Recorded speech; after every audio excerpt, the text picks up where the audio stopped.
तुझे नहीं छोड़ूंगा। तुझे मार कर मैं ये रोज रोज का किस्सा ही खत्म कर दूंगा। नफरत है मुझे बेटियों से। पिताजी, पिताजी, मेरे साथ ऐसा मत कीजिए, मैं मर जाऊंगी। मैं आपकी ही बेटी हूँ। नहीं आनंद, नहीं, ऐसा मत कीजिए। यह आपकी इकलौती संतान है, इसमें इसका कोई कसूर नहीं। ऐसा मत कीजिए आनंद। तू चुप कर। अगर इसका कसूर नहीं है तो फिर किसका है? हाँ, तेरा है। मैंने तुझसे बेटा मांगा था क्योंकि मुझे बेटी से नफरत है, नफरत। आज मैं इसे मार डालूंगा। नहीं, नहीं, आप ऐसा नहीं कर सकते। ऐसा नहीं कर सकते आप। अच्छा, अब तू मुझे रोकेगी। अब देख, मैं तेरी इस बेटी का वो हाल करूंगा कि लोग इससे डरेंगे। और फिर आनंद चूल्हे से जलती हुई लकड़ी उठा लेता है और मीनू की तरफ बढ़ने लगता है, जिसे देख मीनू तड़प उठती है। मेरे साथ ऐसा मत कीजिए पिताजी। नहीं पिताजी, रुक जाइए, रुक जाइए। मैं गांव की सबसे सुंदर लड़की हूँ। मेरी सुंदरता पे दाग मत लगाइए। ऐसा मत कीजिए पिताजी। अब तुझसे मेरा पीछा छूटेगा। मीनू और रेखा बिलखती रही और आनंद मीनू का चेहरा जला देता है और हंसते हुए वहां से चला जाता है। माँ, पिताजी ने यह क्या कर दिया? उन्होंने मेरा चेहरा जला दिया। माँ, मैं बदसूरत हो गई हूँ। माँ, मैं बदसूरत हो गई हूँ।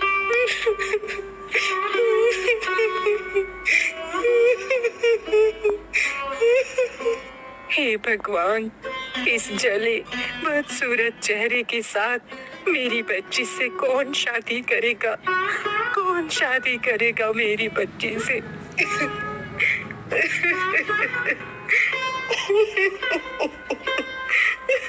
और फिर आनंद के जाने के बाद दोनों माँ बेटी एक दूसरे के गले लगकर बिलख बिलख कर रो पड़ती है।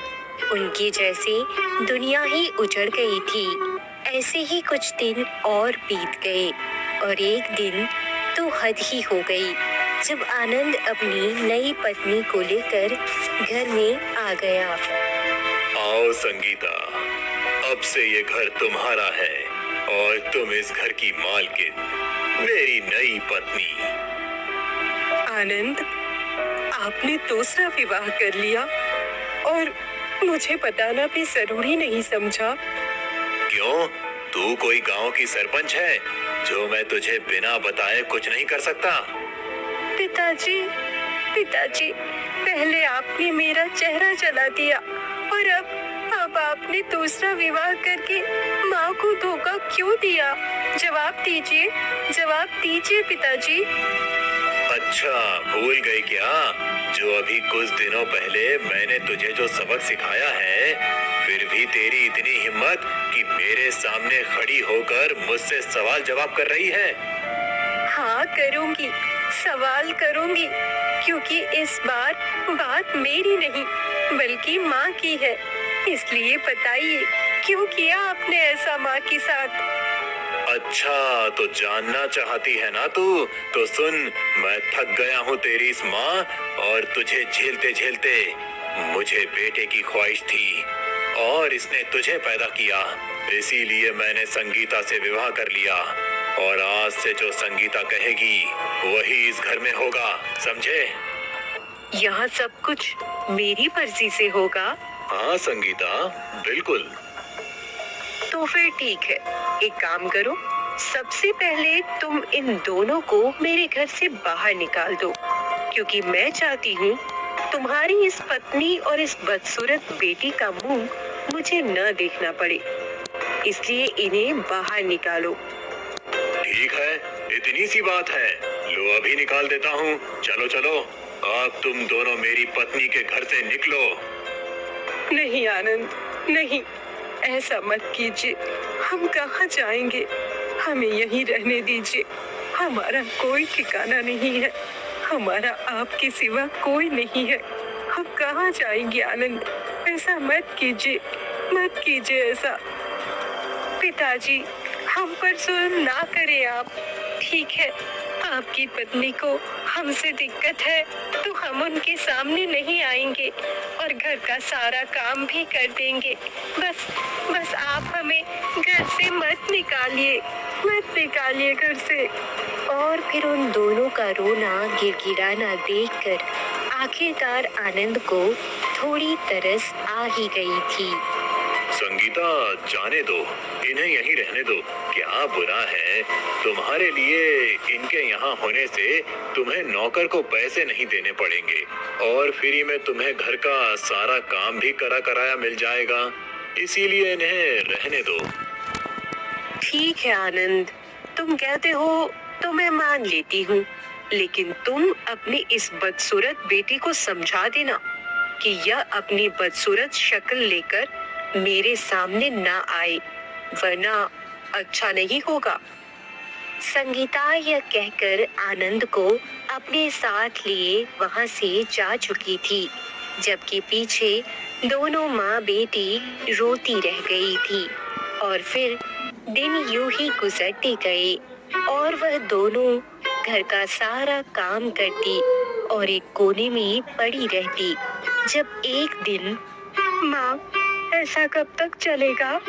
क्या अब हमारी कोई जिंदगी नहीं है? क्या हमें हमेशा इसी तरह रहना होगा? चुप हो जा मेरी बच्ची, सब्र कर। एक दिन सब ठीक हो जाएगा। चुप हो जा। अब कुछ भी ठीक नहीं होगा माँ। मैं अब हमेशा के लिए बदसूरत हो चुकी हूँ और आपको पता है, सारे गांव में लोग मुझे डायन, चुड़ैल कहकर बुलाते हैं। सब्र कर बेटी, सब्र कर, क्योंकि सब्र में बहुत ताकत होती है। और देखना, एक दिन सब ठीक हो जाएगा। अभी वह दोनों आपस में रोते हुए एक दूसरे से बातें कर ही रही थी, तब अचानक वहां पर संगीता आई। अरे ओ रानी वसुंधरा, अगर यह रोना धोना हो गया हो तो जाकर नदी किनारे कपड़े धो, कब से गंदे पड़े हैं। चल जा अब, और घूम कर अपनी यह बदसूरत चुड़ैल वाली सूरत सुबह सुबह देख लो तो सारा दिन खराब हो जाता है। जी, मैं बस अभी जाती हूँ। और फिर मीनू चुपचाप वहां से कपड़े धोने के लिए नदी किनारे गई, जहां उसे देखकर कुछ औरतें घृणा खाते हुए उससे दूर हटने लगी। अरे, चलो सब लोग यहाँ से चलो। अब यहाँ पर यह बदसूरत डायन आ गई है। कहीं यह हमें देखकर अपनी जलन में हमारी सुंदरता न खा जाए। हाँ सरिता, सही कहती हो तुम। मैं तो कहती हूँ हमें यहाँ से क्यों जाए, बल्कि हमारे सरपंच जी को इसका आना यहाँ पर बंद करवा देना चाहिए। सही कहती हो, इस मनहूस को देख लो तो रात रात भर डर के मारे नींद ही नहीं आती है। अरे ओ, चली जा यहाँ से। जाती क्यों नहीं? तू बार बार यहाँ आती ही क्यों है? अरे सरिता, छोड़ो ना, बेचारी मजबूर है। पिता ने बदसूरत कर दिया है और अब घर का काम भी नहीं करेगी तो इसको इसकी सौतेली माँ अपने घर पर रहने देगी क्या? हाँ बहन, वैसे कहती तो तुम सही ही हो। पहले कैसे माँ बेटी की खूबसूरती के चर्चे हुआ करते थे, जबकि इनकी वजह से हमारी बेटियों को कोई बाहरी पसंद ही नहीं करता था। सबको इस मनहूस से ही विवाह करना होता था। वह सारी औरतें मीनू के जले चेहरे को देखकर उससे घृणा करते न जाने क्या क्या बोलती, जबकि मीनू बस चुपचाप अपने आंसू पीती रही, उनकी बात सुनती रही और वो वहां से निकल चुकी थी। यह सब मेरे साथ क्या हो गया? यही लोग जो आज मुझसे मेरी इस बदसूरती को देखकर घृणा कर रहे हैं, पहले यही मेरी सुंदरता का राज पूछते थे। आज मुझे समझ आया कि जो लोग मुंह पर मीठे होते हैं वह पीठ पीछे जहरीले ही होते हैं। मीनू यह सोचते हुए रास्ते से गुजर रही थी जब उसकी नजर वीरू पर पड़ी। वीरू, तुम तो मुझे भूल ही गए। एक बार भी मुझसे मिलने या मेरा हाल पूछने नहीं आए। वीरू, क्यों? कौन हो तुम मेरी, जो मैं तुमसे तुम्हारा हाल पूछने आता? हम एक दूसरे से प्रेम करते थे, याद नहीं तुम्हें? तुम मुझसे विवाह करना चाहते थे। अच्छा, खैर विवाह करना चाहता था क्योंकि मुझे तुम्हारी सुंदरता से प्रेम था और अब तुम बदसूरत हो चुकी हो, इसीलिए मैं अब किसी और सुंदर लड़की से विवाह करूंगा, तुम जैसी बदसूरत से नहीं। नहीं वीरू, वीरू, तुम ऐसा नहीं कर सकते। तुम मुझे मत ठुकराओ, मैं तुम्हारे बिना मर जाऊंगी। मैं तुम्हारे बिना नहीं जी सकती वीरू। मर गई तो और भी अच्छा होगा, हमें तुम्हारी ये बदसूरत शक्ल तो नहीं देखनी पड़ेगी। वीरू यह कहकर वहां से जा चुका था, जबकि खुद को ठुकराने पर मीनू भी दुखी होकर अपने घर चली गई। अब मेरे जीने का कोई फायदा नहीं। मेरी वजह से मेरी माँ को भी बहुत कुछ सहना पड़ता है। काश मैं पैदा होते ही मर जाती तो ना मेरे साथ कुछ होता, ना मेरी माँ के साथ ऐसा होता। हाँ, अब मैं जहर खाकर खुद को खत्म कर लूंगी खुद को। फिर मीनू अपने पास रखे जहर को खा चुकी थी, जिसे खाते ही उसके मुंह से झाग निकलने लगा था। तभी रेखा वहां किसी काम से आई थी, जो उसे जमीन पर तड़पते देख रोने लगती है। बेटी, तूने ये क्या किया? जहर क्यों? मीनू, आंखें खोल मीनू, आंखें खोल ना मीनू, तूने जहर क्यों खाया? तू ही तो है मेरे जीने की वजह। मैं तुझे कुछ नहीं होने दूंगी, मैं अपनी बच्ची को कुछ नहीं होने दूंगी। फिर रेखा मीनू को लेकर वैद्य जी के पास गई, जिन्होंने उसका इलाज किया। रेखा, तुम्हारी बेटी ने बहुत जहरीला जहर खाया था, भगवान का शुक्र करो कि ये बच गई, वरना ये आज भगवान को प्यारी हो जाती। खैर अब ये ठीक है, तुम इसे घर ले जाओ। फिर रेखा मीनू को अपने साथ घर ले आई थी, जबकि मीनू लगातार रोए जा रही थी। माँ, मुझे क्यों बचाया? मुझे मर जाने दिया होता। बेटी, तू कैसी बात करती है? तू मर जाती तो तेरे पीछे मेरा क्या होता, यह सोचा तूने? नहीं ना? अब चुप, एकदम चुप। हमारे गांव से बाहर निकालो, वरना हम सब भी श्रापित हो जाएंगे, श्रापित। हाँ, बाहर निकाल फेंको इन दोनों को। फिर वहाँ मौजूद सारे लोग उन माँ बेटी को गांव से निकालने के लिए हल्ला मचा रहे थे, जब वहाँ आनंद आया। ये क्या हो रहा है यहाँ? वही जो बहुत पहले हो जाना चाहिए था।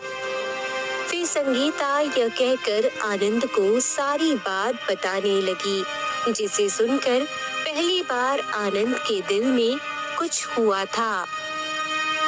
नहीं संगीता, इस बार तुम गलत हो। ये जैसी भी है मेरी पत्नी है और कहीं ना कहीं मैंने ही इनके साथ ये सब किया है, इसीलिए ये दोनों यहीं रहेंगी। फिर आनंद यह कहकर उन दोनों को अपने साथ अपने घर के अंदर ले जा चुका था और यह देखकर संगीता अंदर से जलकर रह गई थी। लगता है आनंद फिर से इस रेखा और अपनी उस सुंदर बेटी को अपना रहा है। नहीं, नहीं, मैं ऐसा नहीं होने दूंगी। हाँ, मैं इन्हें अपने रास्ते से हटा दूंगी, हमेशा हमेशा के लिए। फिर संगीता यह सोचकर तुरंत एक तांत्रिक बाबा के पास गई। ओम भीम नमो, ओम भीम नमो। अरे संगीता, तुम यहाँ, बोलो क्यों आई हो? मुझे आपकी मदद चाहिए, तांत्रिक काली। संगीता उन्हें सारी सच्चाई बता चुकी थी, जबकि तांत्रिक अपनी आंखें बंद करके उन दोनों माँ बेटी को देखता है। ये कन्या तो वाकई बहुत सुंदर है। अगर ये मेरी पत्नी हो जाए तो मैं इससे संतान पैदा करके और ताकतवर बन जाऊंगा। हाँ, अब ये मेरी पत्नी होगी। फिर तांत्रिक काली अपने मन में सोचने के बाद संगीता को देखने लगा। ठीक है, मैं तुम्हारी मदद करूंगा और तुम्हारी उस सौतन को तुम्हारे रास्ते से हटा दूंगा, लेकिन उसके बदले मुझे उसकी सुंदर बेटी चाहिए। ठीक है तांत्रिक काली, मुझे यह सौदा मंजूर है। ठीक है, तो मैं तेरी उस सौतन को अभी अपने पास कैद कर लेता हूँ और अब ये दृश्य तुम भी अपनी आंखों से देखो। तांत्रिक काली अपना जादू करके अपने पास रेखा को रस्सियों से कैद कर चुका था।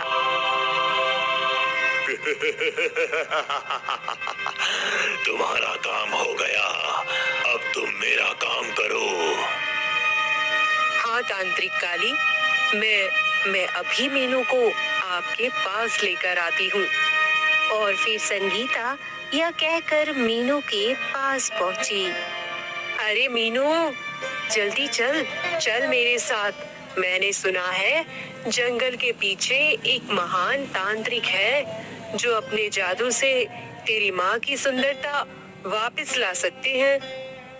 क्या क्या सच में माँ की सुंदरता वापस आ सकती है? हाँ हाँ, और क्या, मैंने खुद सुना है। अगर तुझे मुझ पर विश्वास नहीं तो तू मेरे साथ चलकर खुद देख ले। हाँ, मैं आपके साथ चलूंगी अपनी माँ को दोबारा सुंदर बनाने के लिए। चलिए, मैं चलूंगी आपके साथ। फिर वह दोनों वहाँ गई जहाँ तांत्रिक काली उनका इंतजार कर रहा था। तांत्रिक काली, यह रही मीनू। अब मेरा काम हो गया है तो मैं चलती हूँ।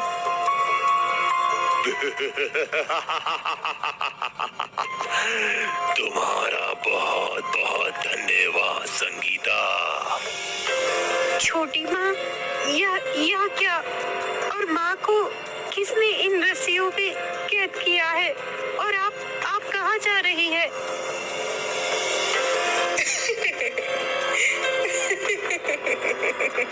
मैं तुझे यहाँ तेरी माँ को सुंदर बनाने नहीं, बल्कि तुझे और तेरी माँ को हमेशा के लिए अपने रास्ते से हटाने के लिए लेकर आई थी।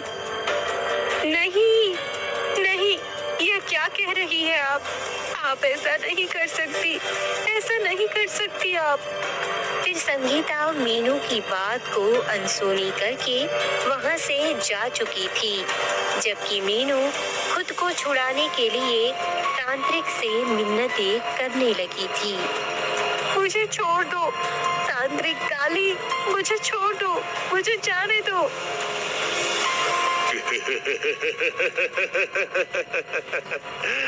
नहीं, मैं तुझे नहीं जाने दूंगा और अब तुझे मुझे मेरी संतान देनी होगी। नहीं, यह तुम क्या कह रहे हो? मैं ऐसा कुछ भी नहीं करूंगी, कभी नहीं करूंगी। अच्छा, अगर तूने मुझे अपने पेट से जन्मी मेरी संतान नहीं दी तो मैं तुझे समेत तेरी इस माँ को भी मार दूंगा। नहीं, मुझे छोड़ दो, मुझे जाने दो। कोई है, कोई है, बचाओ मुझे, मुझे बचाओ, मेरी मदद करो, कोई बचाओ मुझे। मीनू उस घने सुनसान जंगल में खुद को बचाने के लिए चीख रही थी, जबकि दूसरी तरफ उसी जंगल में राजकुमार शौर्य शिकार के लिए गए हुए थे। अरे, ये आवाज कैसी है? हाँ, ये चीखने की आवाज तो मीनू की है, लेकिन मीनू यहाँ कैसे? मुझे जाकर देखना होगा। फिर राजकुमार शौर्य ने उस आवाज की समीप जाकर देखा तो वहां मीनू उस तांत्रिक के कैद में रो रही थी, और तभी तांत्रिक मीनू को कैद करके कहीं जा चुका था। अरे, ये तो वाकई में मीनू है, मगर ये यहाँ कैसे? खैर, जो भी हो, पहले मुझे इसे बचाना होगा। फिर राजकुमार शौर्य यह सोचकर मीनू के पास गए। मीनू, तुम यहाँ कैसे? तुम्हारा तो वीरू से विवाह हो गया था ना? राजकुमार, आप यहाँ? हाँ, लेकिन तुम यहाँ कैसे? और फिर राजकुमार शौर्य के सवाल पर मीनू अपनी सोच में कुछ समय पहले जा चुकी थी। नदी किनारे वीरू और मीनू दोनों बैठे प्रेम भरी बातें कर रहे थे, जब वहां से गुजरते हुए राजकुमार शौर्य की नजर मीनू पर गई। अरे, ये कन्या तो कितनी सुंदर है। इसके जैसी सुंदरता तो मैंने आज तक नहीं देखी। खैर, होगी कोई। राजकुमार शौर्य मीनू को देखकर वहां से जा चुके थे, जबकि कुछ दिन बाद उन्हें फिर एक जगह मीनू दिखाई दी। सुनिए, क्या मुझे थोड़ा पानी मिल सकता है? हाँ हाँ, क्यों नहीं। अरे, आप? राजकुमार शौर्य के पुकारने पर वह मटका लिए कन्या जैसे ही पलटी तो राजकुमार उसे देखकर हैरान रह गए। क्या आप मुझे जानते हैं? जानता तो नहीं हूँ, लेकिन मैंने आपको कई बार देखा है, और सच कहूँ तो जितनी बार देखा है, मैं आपकी सुंदरता का दीवाना हो गया हूँ। इसीलिए मैं आपसे विवाह करना चाहता हूँ। क्या विवाह? अभी मीनू यह कह ही रही थी जब वहाँ वीरू आ गया। क्या हुआ मीनू? तुम कुछ परेशान लग रही हो, और ये कौन है? कुछ नहीं वीरू और राजकुमार शौर्य, मैं आपसे नहीं बल्कि वीरू से प्रेम करती हूँ, और विवाह भी मैं उसी से करूँगी। मीनू की यह बात सुनकर राजकुमार शौर्य वीरू को देखने लगे, और फिर अचानक अपनी आंखों में आंसू लिए मुस्कुराते हुए बोले। ठीक है मीनू, कोई बात नहीं। तुम वीरू से प्रेम करती हो तो उसी के साथ खुश रहोगी, इसीलिए अब मैं कभी तुम दोनों के रास्ते में नहीं आऊंगा। राजकुमार शौर्य यह कहकर चुपचाप वहां से जा चुके थे, जबकि मीनू उलझे दिमाग से उन्हें देखती रह गई थी। राजकुमार, मैंने आपको ठुकराकर उस वीरू को चुना था, लेकिन पता है, उस वीरू ने मेरी बदसूरती को देखकर मुझे ठुकरा दिया था। शायद मुझे आपके उन आंसुओं की बद्दुआ लग गई थी। नहीं मीनू, मैंने तुम्हें कभी कोई बद्दुआ नहीं दी। खैर, ये सब छोड़ो। इससे पहले वो तांत्रिक आए, मुझे तुम्हें आजाद करना होगा। राजकुमार शौर्य यह कहकर जैसे ही मीनू को आजाद करने के लिए रस्सियों को खोलने के लिए आगे बढ़े कि वैसे ही वह तांत्रिक काली वहां पहुंच गया। अच्छा, तो तुम यहाँ इन माँ बेटी को आजाद कराने आए हो, लेकिन ये तुम्हारी भूल है। छोड़ दो इन्हें, वरना तुम्हारे लिए अच्छा नहीं होगा। अच्छा तो अब तेरा नहीं होगा, अब मैं तुझे जिंदा नहीं छोड़ूंगा। हाँ। जैसे ही तांत्रिक काली अपने जादू से राजकुमार पर वार करता है कि अचानक राजकुमार शौर्य अपनी तलवार से उस पर वार करती है, जिससे उसके गले में लटका पत्थर टूट जाता है और पत्थर के टूटने से दोनों माँ बेटी आजाद हो जाती है, जबकि पत्थर के टूटने से रेखा की सुंदरता भी वापस आ चुकी थी। माँ, माँ आप ठीक हो गई। राजकुमार, आप बहुत बहुत बहुत अच्छे हैं। आपकी वजह से यह मुमकिन हो पाया। ऐसी कोई बात नहीं है, लेकिन क्या अब आप मुझसे विवाह करेंगी?